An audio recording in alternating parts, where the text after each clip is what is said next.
Caitlin Clark, all right? The Indiana Fever star was named Time Magazine's Athlete of the Year earlier this week, and she took time to acknowledge that race played a role in her success this year. They labeled her privileged and said she didn't earn it, but when Caitlin Clark voiced her truth about race within the WNBA, the narrative was completely altered. Now Stephen A. Smith is unleashing on her critics. The most stunning part, Clark accomplished what the WNBA couldn't manage in 22 years. This tale is about more than basketball. It's about influence, transformation, and who holds the power in women's sports. So pay attention. We're delving into a topic that has the entire sports world talking. Caitlin Clark, the premier name in women's basketball, just delivered a bombshell in Time Magazine that's creating waves across the industry, and who's rising to her defense? None other than Stephen A. Smith. But this who were clearly distant and dismissive of her. The more we uplift black women, the better. Let me explain exactly what transpired, because this is where the details become crucial. Clark, the player who's been breaking records consistently, was named Time Magazine's Athlete of the Year. Most athletes would simply accept the accolade and continue on, but not Clark. Instead, she took an action that surprised everyone. She directly acknowledged her white privilege in the context of women's basketball. What's astounding about this is that when Clark mentioned her privilege, it wasn't a hollow gesture or a political move. She specifically noted how black players were the ones who built the WNBA from its very foundation, and that acknowledgement carried significant weight. She essentially communicated. You see why I had no problem with her being Time's Athlete of the Year? You see why I said that she should have been on Team USA? You see why I had to go off on the likes of Cheryl Swoops and others? You would assume people might appreciate that level of honesty, wouldn't you? But no, that's not what happened. Certain members of the WNBA community, including legends like Cheryl Swoops, began to cast criticism. This is precisely when Stephen A. Smith entered the picture like a force of nature, because let me assure you, when Stephen A. gets passionate about an issue, he comes prepared with evidence. She gets there, and 2 weeks later, he highlighted something that no one else was discussing. Before Clark had even participated in her first WNBA game, before she had even worn the Indiana Fever uniform, she had already altered the league. Wondering how? For 22 years, just let that number sink in. WNBA players. There's a passage from the article in Times Magazine. Quote, I want to say I've earned every single thing, but as a white person, there is privilege. A lot of those players in the league that have been really good have been black players. This league has been been built on them. The more we can appreciate that, highlight that, talk about that, I think it's very important. I have to continue to try to change that. The more we can elevate black women, that's going to. But this is where the narrative becomes even more compelling. Some within the WNBA community began to show resentment toward Clark for this development, and Stephen A. was not tolerating it. He framed it this way: how can you be upset with someone who is actively enhancing your professional life? It's like being mad at a new colleague who secured a pay raise for everyone. Let's examine the data for a moment, because this is where Stephen A.'s point becomes irrefutable. Since Clark's arrival, attendance for Indiana Fever games has soared. Television ratings, they're at an all-time high. The WNBA draft on ABC and ESPN, it's shattering records. Caitlin Clark hasn't spoken against anybody. She hasn't assisted in denying anybody else the privileges they deserve. If anything, she's tried to provide assistance. This is where Stephen A. truly demonstrated why he's a leading voice in sports commentary. He made a comparison no one else was making. He likened the situation to the civil rights movement, noting how during that struggle, black leaders welcomed white allies who marched alongside them. Because when you're striving for progress, you don't turn away individuals who are trying to help elevate everyone. The way Stephen A. views it, and this is key, is that the anger is misdirected. If you're going to be angry at the system that has suppressed women's basketball for so long. Be angry at the corporate entities that failed to give the WNBA the credit it deserved. Be angry at the executives who denied these athletes fair pay and conditions for decades. But don't direct that anger at Caitlin Clark. Deny it. There was resentment towards her. And here's why I said it was stupid.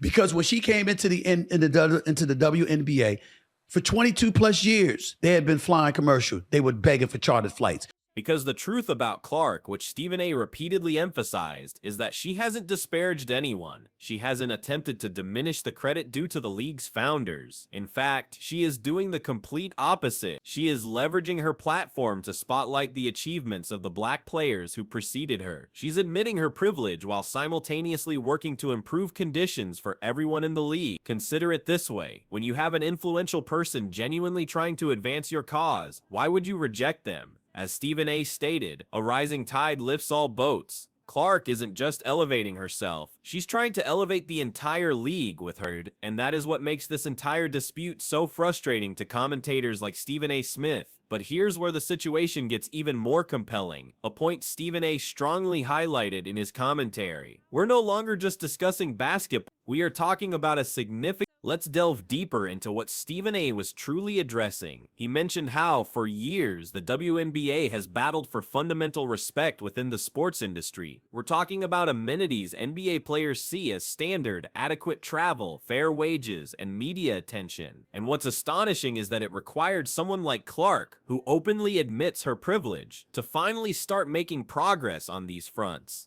But Stephen A. didn't stop there. He began to detail why some of the critiques against Clark were not only unjust, but also completely counterproductive. Here is a player generating unprecedented interest in the league. The statistics are undeniable. We are witnessing record viewership, sold-out games, and more media focus than ever. Yet, instead of celebrating this progress, Stephen A. made a brilliant observation about how progress truly unfolds in sports. He stated, "You don't get to dictate how positive change appears. What is important is your response to it when it does." And that is precisely what is occurring here. Clark's success does not diminish the accomplishments of the incredible black athletes who founded this league. If anything, she's using her platform to magnify their voices and their achievements. Here's another perspective Stephen A. explored, and it is vital. He discussed how some in the WNBA community are so fixated on who is initiating the change that they are overlooking the broader context. The league is finally obtaining some of the things it has long fought for: improved travel, increased media attention, and larger audiences. Isn't that the goal everyone has been striving for? But let's discuss something Stephen A. truly emphasized: the significance of unity in achieving real change. He noted that, historically, successful movements for equality have not triumphed by...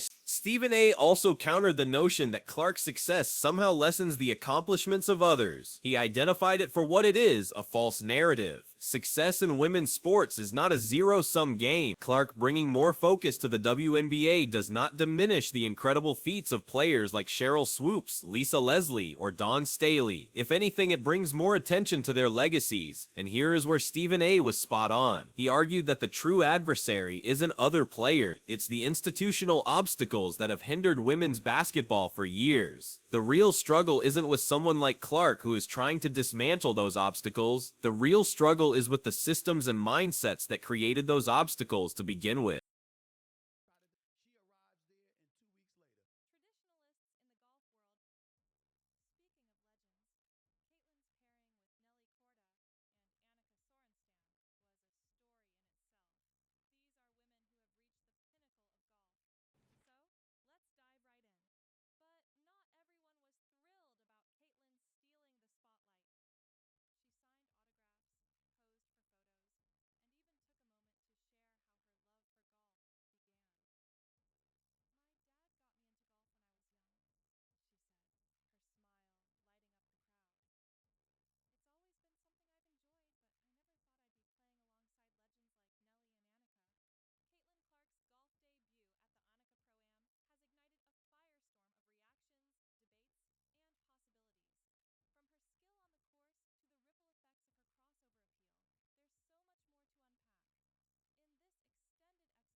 Let's be honest about another point Stephen A. made: the timing of all this.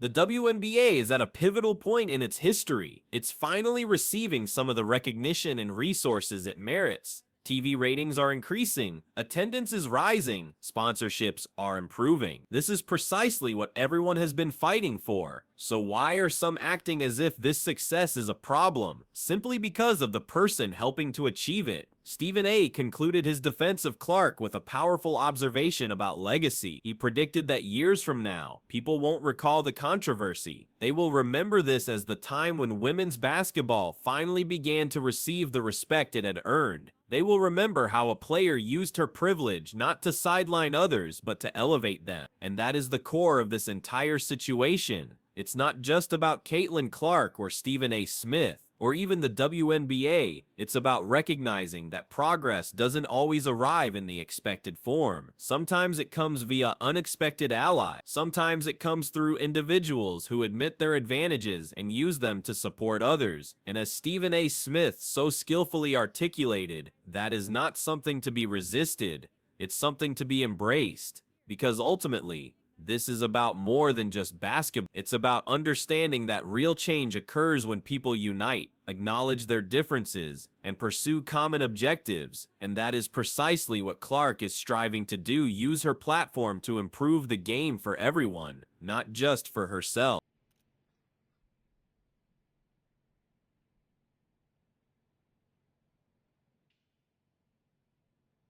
So the next time someone attempts to frame this issue around race or privilege or who is deserving, recall what Stephen A. Smith said. Remember that the true indicator of progress isn't who delivers it, it's what we do with it once it's here. And at this moment, women's basketball has an opportunity to achieve something remarkable. Let's not squander it by engaging in the wrong conflicts. And there's another point Stephen A. raised that demands our attention: the long-term consequences of this entire affair. Because what is happening now is not just about a single player or a single season. We are witnessing a fundamental change in how women's sports are viewed, promoted, and funded. Consider what Stephen A. mentioned about the business aspect. Before Clark, attracting major sponsors to the WNBA was an uphill battle, but now companies are eager to get involved. They are recognizing the potential that was always present, and yes, perhaps it required someone like Clark to unlock those doors, but once those doors are open, they are open for everyone.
Stephen A. made a brilliant comparison that truly clarifies the situation. He noted how in the corporate world, when a new employee's efforts lead to better working conditions for everyone, no one says, well, we shouldn't accept these improvements because of who secured them for us. That would be absurd, wouldn't it?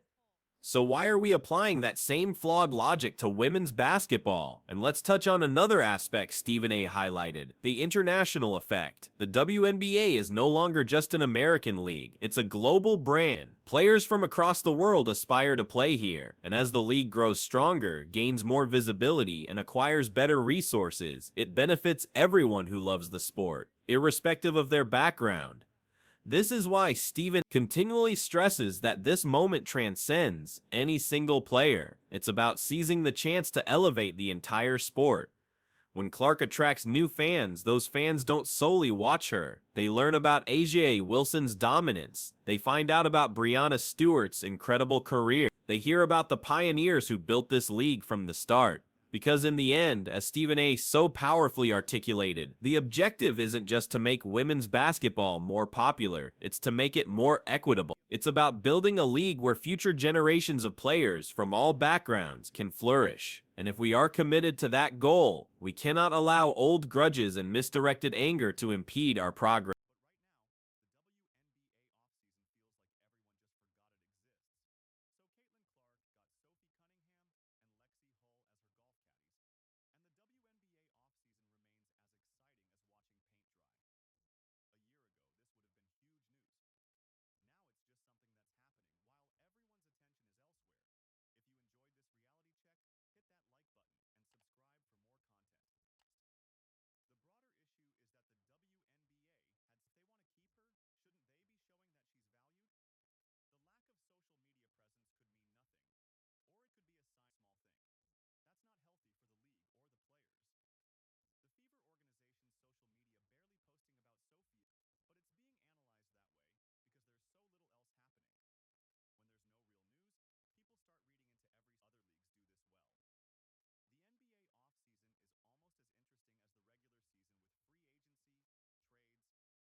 So let's heed Stephen A.'s words.